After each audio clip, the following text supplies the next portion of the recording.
这可能是美军历史上服役时间最短的坦克。从获得军方编号到被五角大楼放弃，仅经历了短短2年时间。它就是备受争议的美国 MPF 轻型坦克 M10布克战车。2025年5月2日，美国国防部宣布取消 M10的采购计划。陆军部长丹·德里斯科尔更是直言 ，M10布克战车是沉没成本谬误的典型例子。这猝不及防的变故，无疑给这款单价高达1300万美元的天价轻坦蒙上了一层神秘的色彩。究竟是什么原因，让美军毅然决然地放弃了这款耗费巨资打造的新星呢？各位观众，今天的节目就让我们聊一聊 M10布克战车从诞生到夭折的完整故事。要理解 M10布克的诞生，我们得把时间拨回到上世纪末。自1997年 M551谢里登轻型坦克退役后，美国陆军的轻型步兵部队，特别是空降师，就一直缺乏一款能够提供强大直射火力的装甲平台。这就像是一个步兵旅战斗队面对坚固工事或敌方轻型装甲，却只能依靠空中支援或者是轻型战术车辆，火力明显不足。为了填补这一火力空白，美军曾尝试过 M8 装甲火炮系统和未来战斗系统中的有人战斗系统等项目，但都因各种原因未能成功。这种需求在2013年变得尤为明确。当时，美国陆军第82空降师提出，他们需要一款能够像 M551谢里登轻型坦克那样具备强大火力支援能力的装甲车辆。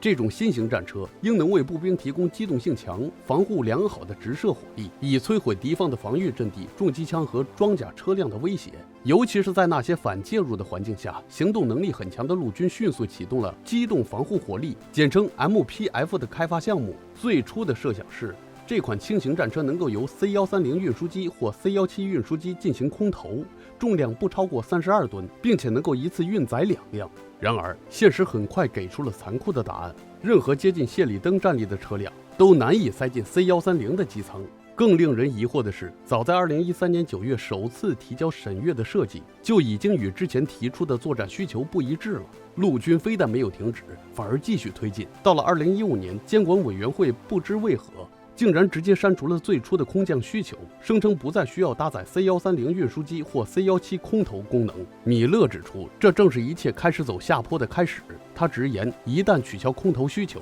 这款车就不再是为步兵服务，而是另一台机动性更差的主战坦克。尽管需求屡次修改， MPF 项目持续推进，并于2015年正式启动，旨在为轻装步兵部队提供一款30吨级的新型轻型坦克。2018年，通用动力陆地系统公司和 BAE 系统公司2家巨头被选中进行竞标，分别提交了原型车通用动力的方案，基于其192步兵战车底盘改进而来。而 BAE 则选择了重新启用其上世纪90年代的 M8 轻型坦克设计。有意思的是， BAE 的 M8 方案虽然更轻，更符合空投要求，但由于2019年新冠疫情导致原型车交付延误，最终被取消了竞标资格。这样一来，通用动力成为了唯一的获胜者。其方案在2022年6月正式中标，并于2023年6月被正式命名为 M10布克战车，以纪念在2战和伊拉克战争中牺牲的2位士兵。M10布克战车最终的量产型重量达到了惊人的42公吨，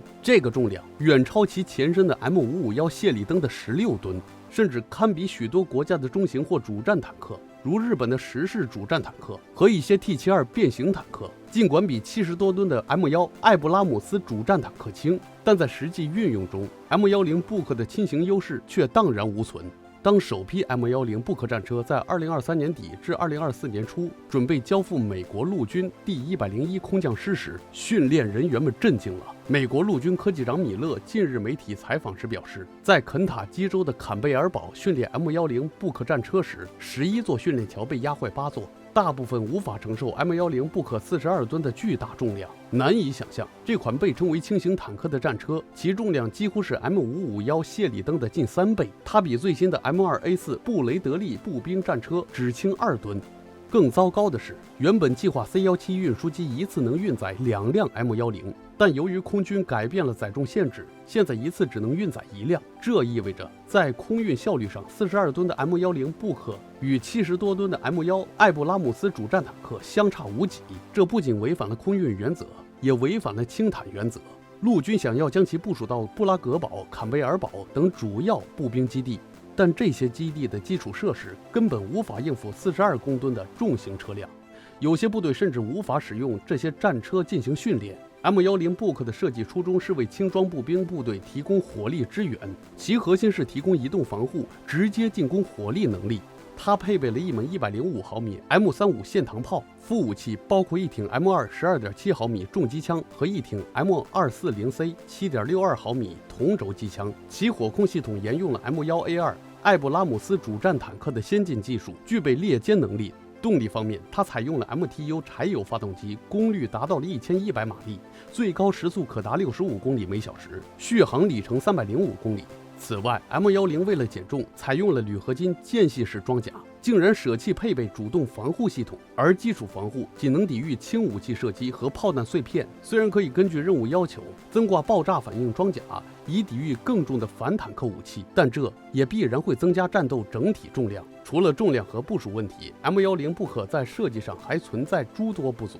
陆军高层为了加速 MPF 计划开发时程，避免延宕和成本上升，竟然删除了官兵希望拥有的 AI、自动驾驶和无人机指挥能力等未来战场所必须的功能。这意味着 M10将注定不符合未来战场的需求，若要升级，势必又要花费巨额经费。如今来看，不得不说一句，美军在武器装备方面还是要更有远见一些。此外 ，M35型105毫米线膛炮被认为穿甲能力弱、适配弹药型少、战斗射速低，难以穿透现役主战坦克的正面装甲。面对防护性能较好的装甲目标时，其威力亦显不足。还有专家直言 ，M10的防护水平根本不够，仅能抵御14.5毫米穿甲弹的直射，而且缺少主动防护系统，难以应对反坦克导弹和无人机的打击。除了明显的问题 ，M10的小毛病也层出不穷：最大行程短，越野行驶时车内噪音大，平均故障间隔里程短，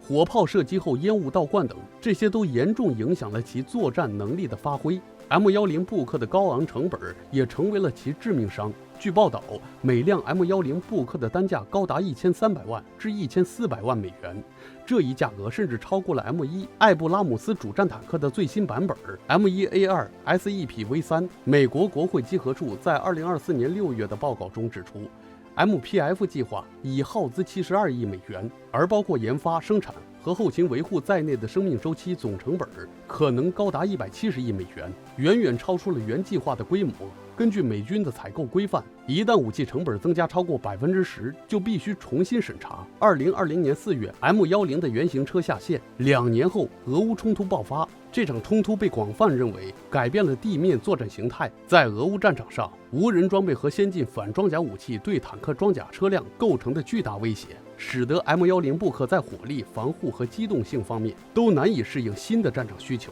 面临着入伍即落伍的尴尬。有媒体甚至戏称 M10是美陆军不需要的废柴。最终，在2025年5月2日，美国国防部正式宣布取消 M10 Book战车的采购计划。陆军部长丹·德里斯科尔强调，陆军现在必须当机立断，承担责任并立即停止。美国政府问责局2024年7月的一份综合报告显示 ，MPF 计划迄今已花费美国纳税人17亿美元。当我们考虑到这个天文数字所代表的财政负担远远超出该计划的预测预算时，取消采购的决定在经济上是多么的合理，就变得更加清晰了。那么，已经生产的 M10 Book将何去何从呢？消息指出，美国陆军原计划采购总共504辆 M10战车，第一批已接收了大约80辆，第二批和第三批生产车辆将预计于2025财年交付。这些库存车未来预计将会被封存，或者出售给国外买家，又或者是转交其他部队，例如提供给装甲旅战斗队使用。